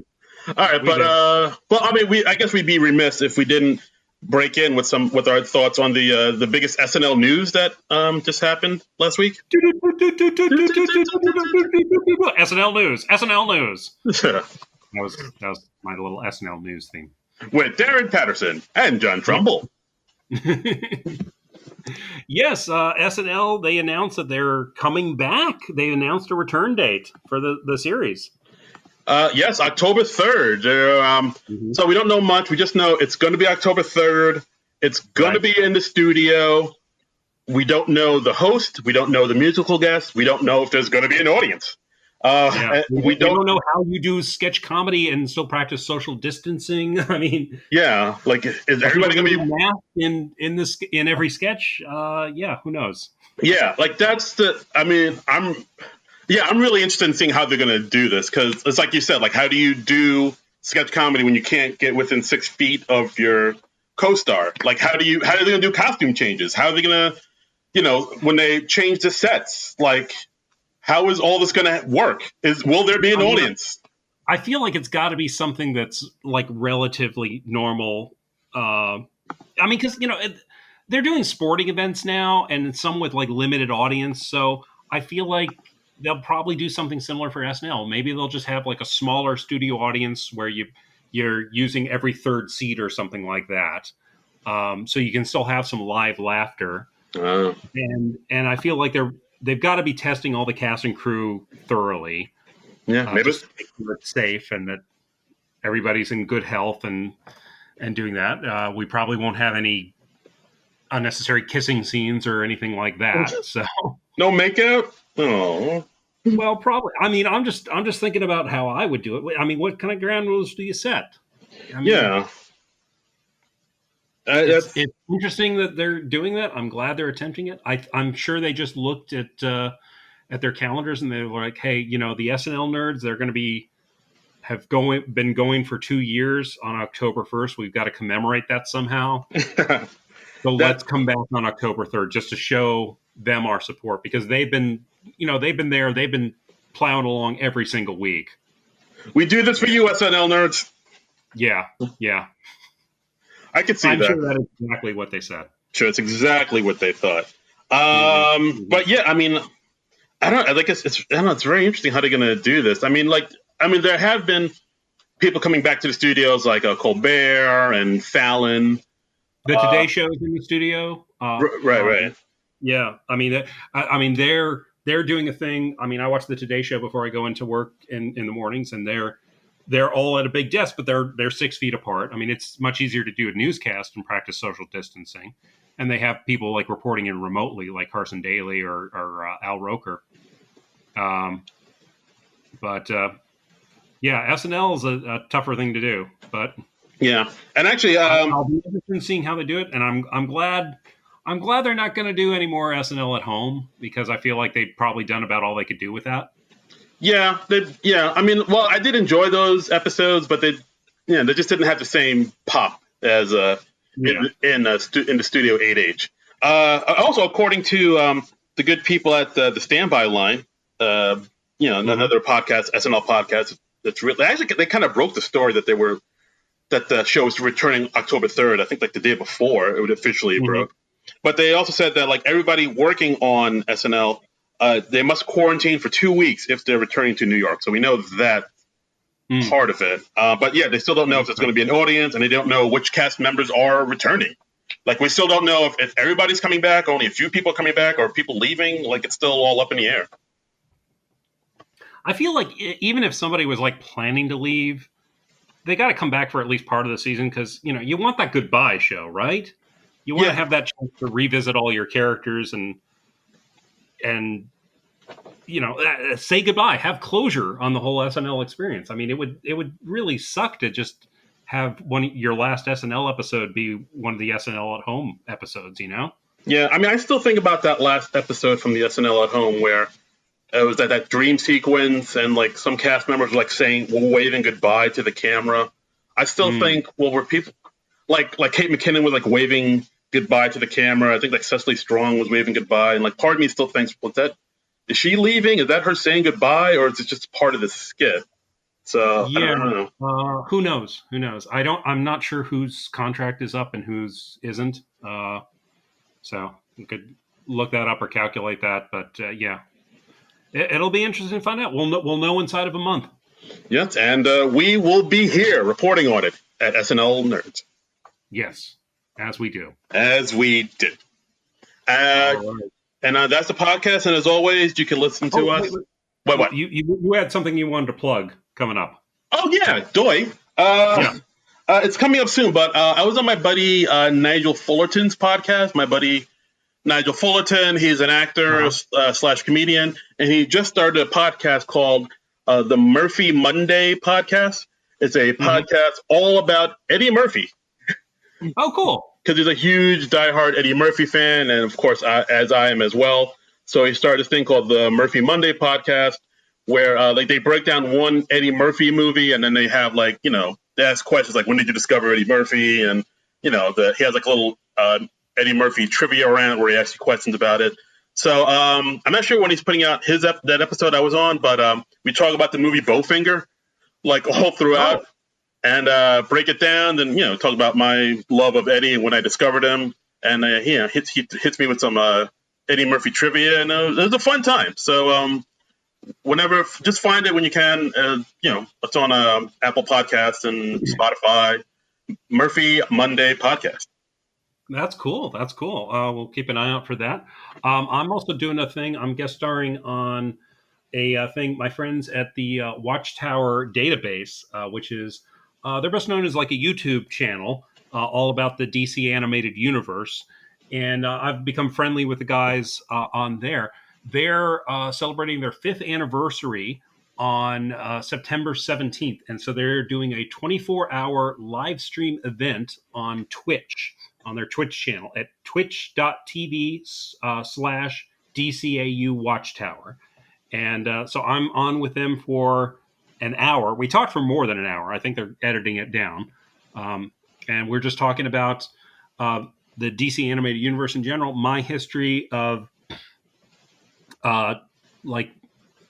documenting the show for Back Issue Magazine and the book I'm working on about the DC animated universe, the coloring books I drew way back in the day, around the time that Office Space was coming out, and Yeah, it's a lot of fun. So keep an eye out for that. That's at on September 17th. I think my thing is airing at 6:30 in the morning because they're doing a 24-hour stream. But you can watch it anytime, I believe.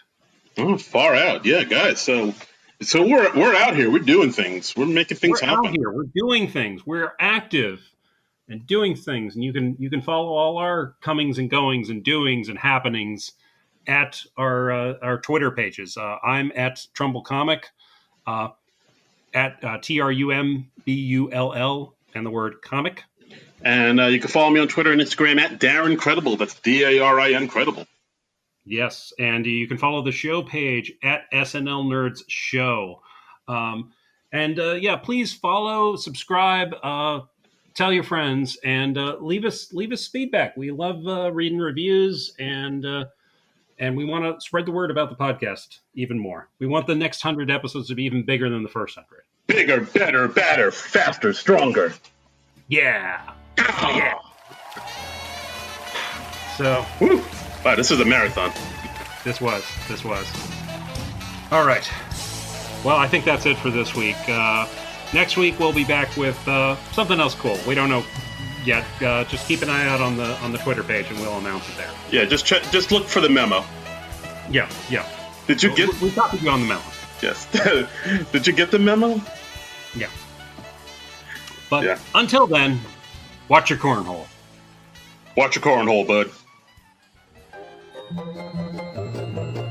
This has been a non-productive media presentation. Executive producer Frank Hablawi. This program and many others like it on the Non-Productive Network is distributed under a Creative Commons Attribution Non-Commercial No Derivatives license. Please share it, but ask before trying to change it or sell it. For more information, visit non-productive.com.